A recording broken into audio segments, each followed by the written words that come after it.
Bien, mesdames et messieurs de la presse, nous avons analysé aujourd'hui deux propositions de loi de nos collègues.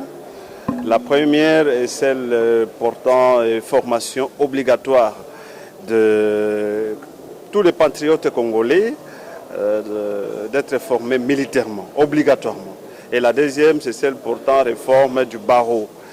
Et pour la première loi, celle de la formation obligatoire de la formation militaire, nous, en tant qu'élus, personnellement, je m'inscris en faux parce que être formé militairement, ça doit être d'abord un problème personnel, le consentement de l'individu, etc. Et non être obligatoire. Aujourd'hui, la République démocratique du Congo, notre cher et beau pays, fait face à un problème de nos Wazalendo. Les Wazalendo, ce sont des patriotes, comme on les appelle, mais aujourd'hui, qui n'obéissent à aucun commandement militaire formel.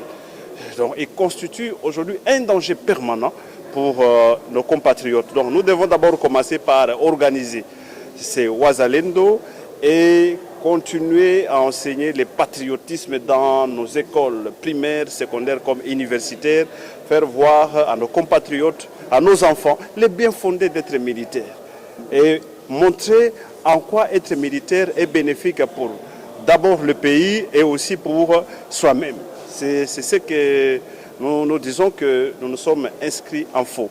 Mais deuxièmement, quant à la réforme sur le barreau, vous allez comprendre que les soucis majeurs des initiateurs de cette proposition de loi, les soucis, c'est d'écarter les défenseurs judiciaires. Petit à petit, il faut donc les écarter et ne rester qu'avec les avocats. Alors que dans toutes nos provinces et dans nos territoires, les 145 territoires, vous allez trouver qu'il n'y a pas d'avocats.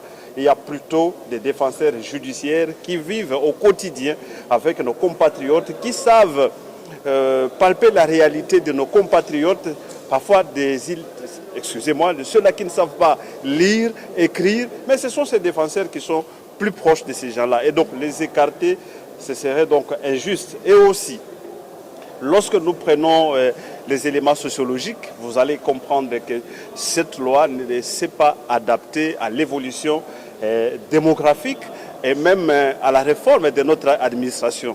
Donc aujourd'hui, dans la ville de Kinshasa seulement, nous parlons, il y a plus ou moins 20 millions d'habitants, mais avec 9000 avocats. Lorsque vous faites la division, vous allez comprendre qu'il y a un besoin pressant de défenseurs judiciaires pour continuer à soutenir nos frères qui sont dans des situations difficiles avec la justice congolaise. Donc nous avons estimé à notre niveau qu'il y a écarter les défenseurs judiciaires, c'est aussi violer notre constitution à ses articles 13 ainsi que 19. Sur le plan technique, donc, il y a inconstitutionnalité. Voilà donc, mesdames et messieurs, c'est à quoi nous avons expliqué notre position. Et aussi sur le plan philosophique, bien sûr, ou encore politique, il y a violation pure et simple. Donc, il y a une justice discriminatoire de cette catégorie donc, de défenseurs judiciaires. Parce que et les défenseurs judiciaires et les avocats, il n'y a pas de différence, ils font le même travail. Mais déjà, dès le départ, les défenseurs judiciaires ne s'arrêtent qu'au tribunal de grande instance ainsi qu'au tribunal de paix. Déjà, il y a cette discrimination. Alors, ces gens-là qui ne sont pas payés par l'État, qui font le bénévolat, aujourd'hui, ils ont des familles. Les écarter, c'est sacrifier tous ces gens-là. Nous nous sommes inscrits encore en faux lorsque celui qui a proposé dit qu'il faut rémunérer, payer les avocats. Mais non, lorsque une loi propose une charge, cette même loi doit encore proposer les sources de revenus, des recettes pour prendre en charge ces avocats-là. Et donc, nous nous inscrivons en faux, nous allons continuer ce travail en commission pour apporter notre expertise, nos éléments pour que cela ne puisse pas passer, pour ne pas préjudier les uns et les autres. Voilà.